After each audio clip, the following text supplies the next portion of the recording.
What started as a normal Springbok culling weekend quickly turned into complete chaos.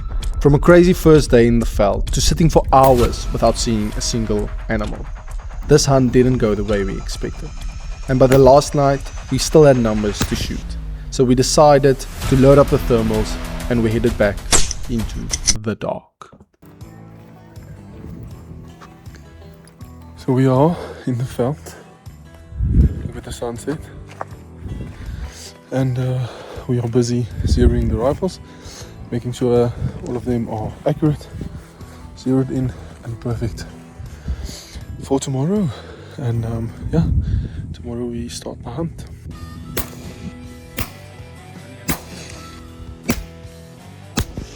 With the rifle shooting straight, we packed everything up, headed back to camp and got ready for the first morning out in the veld. Ready to go to bed, I'm tired. We made sure that the guns are in. And yeah, gonna sleep. The hunt starts tomorrow. I will see you guys in the morning.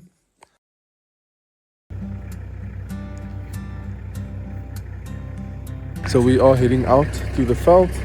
We're all already, the car is packed, and we're heading out in about 5 to 10 minutes. All of us getting dropped off at different spots in the veld, and then that is your base for the day. And then hopefully some Springbok come by.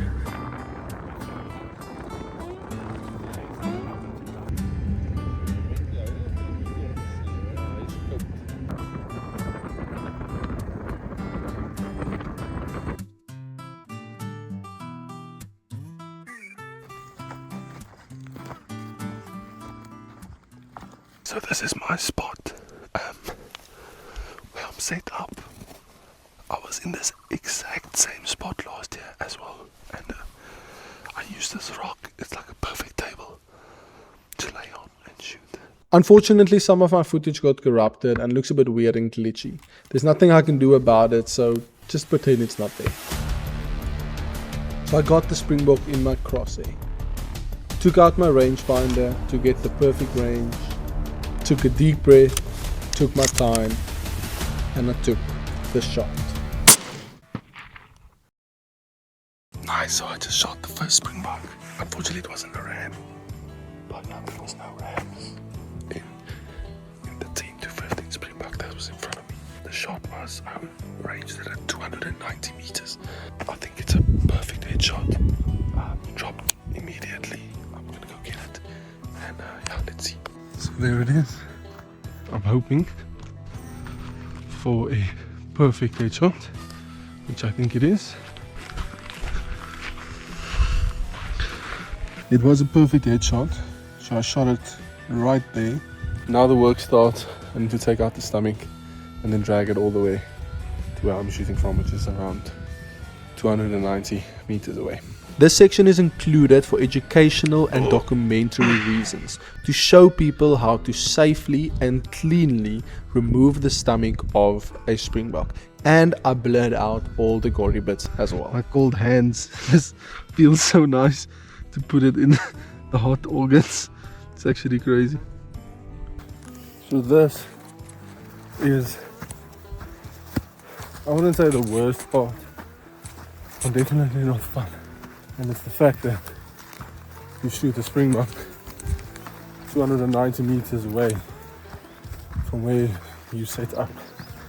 And then you walk to it, you take out the stomach, then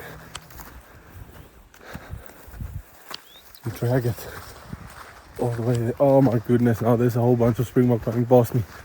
Look there.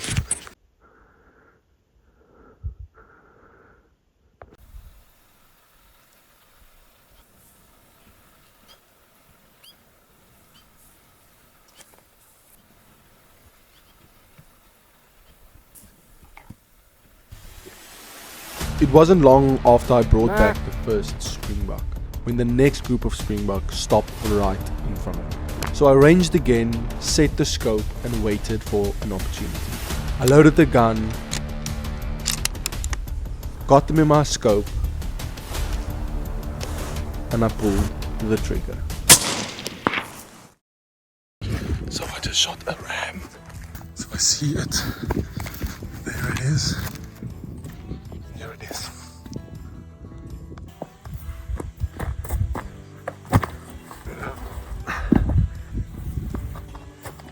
So I did shoot a beautiful ram as I wanted to. Nice ram, nice and fat, nice and big. Glad, I'm happy. Now, time to take out the stomach, rinse, repeat, drag it back to where I'm shooting from. Before this hunt, I bought myself this nice stomach removal tool from Bush Baby. This is not a sponsor, but if you want Bush Baby, sponsor me. It just makes it so much easier to not cut open the stomach. You literally make a small hole with your knife, just put this in. It has a carpet blade, which you're just going to replace with a screw, put a new one in. No sharpening needed, and you just drag it through. So this is the first time I'm using it, so let's see if it's worth it. Definitely worth it. Bush Baby, I love this. If you want to sponsor me, reach out, I would love to, but I love this. This worked so well.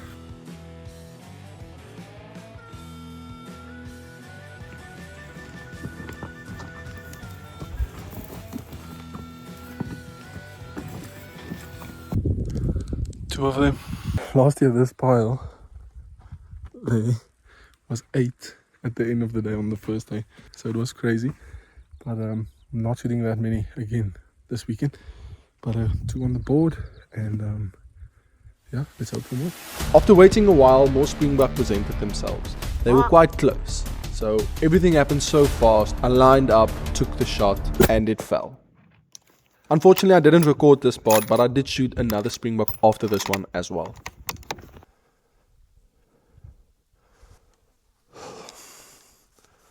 Okay, so I just shot 2 springbok. I forgot to film picking it up, taking out the stomach. One of the workers helped me out as well.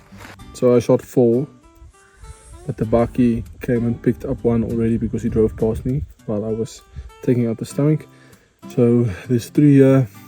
I tagged them with this white cable ties, and let me quickly do that.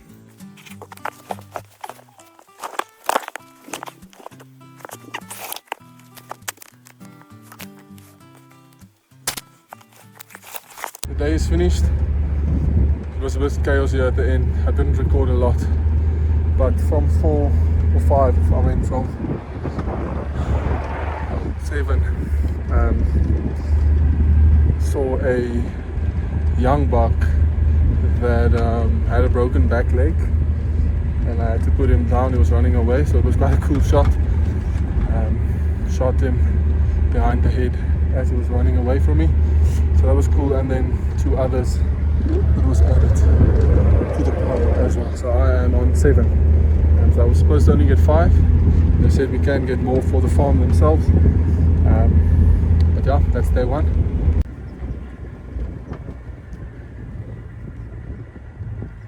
So before we continue with day 3 of the hunt, I quickly want to give a massive shout out to my sponsor ROTIVO clothing. Honestly, none of these hunting trips would have been possible without them. Everything I'm wearing in this moment comes from ROTIVO clothing. And when you spend hours in the bush and veld, having quality, durable, comfortable clothing that fits well and helps you blend in helps a lot. ROTIVO clothing stocks a wide range of Boerboel Wear clothing, and along some other brands as well. They mainly sell outdoor, hunting, working, farming type of clothes, from shoes, socks, shirts, shorts, jackets, anything you can think of. If you're in the Gardenwood area, I would definitely advise stopping in Mossel at the Good Shed at ROTIVO clothing. And if you're anywhere else in South Africa, I'll drop their contact details down below. You can reach out to them to help out with your online order. And again, a massive thanks to ROTIVO clothing for sorting me out. So let's get back to the video. The next morning we got dropped off at a completely different part of the farm. Unlike the first spot, this area was flat and wide open, with low bushes everywhere. I stacked a few rocks together to get a bit higher above the brush and settled in for the day. But after hours of waiting in the middle of nowhere, nothing happened. We called it a day and the bakkie picked us up. By the end of the second day, we still had numbers left to shoot. So that night we decided to change tactics and put the thermals on the rifles. After leaving the house, we really didn't get far. After heavy rain hit the farm a week or 2 before the hunt, parts of the roads were still completely soaked. And on our way into the veld, we got properly stuck in the mud.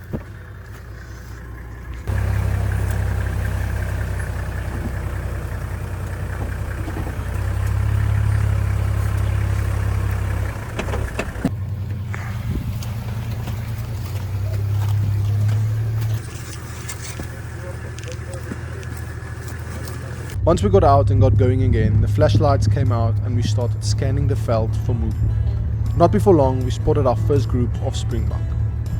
And now it was time for the thermals to do the work. The thermal setup is actually pretty simple. You place the ranging square over the animal. You press the button and it gives you the distance. You center the crosshair, line up the shot, and you pull the trigger.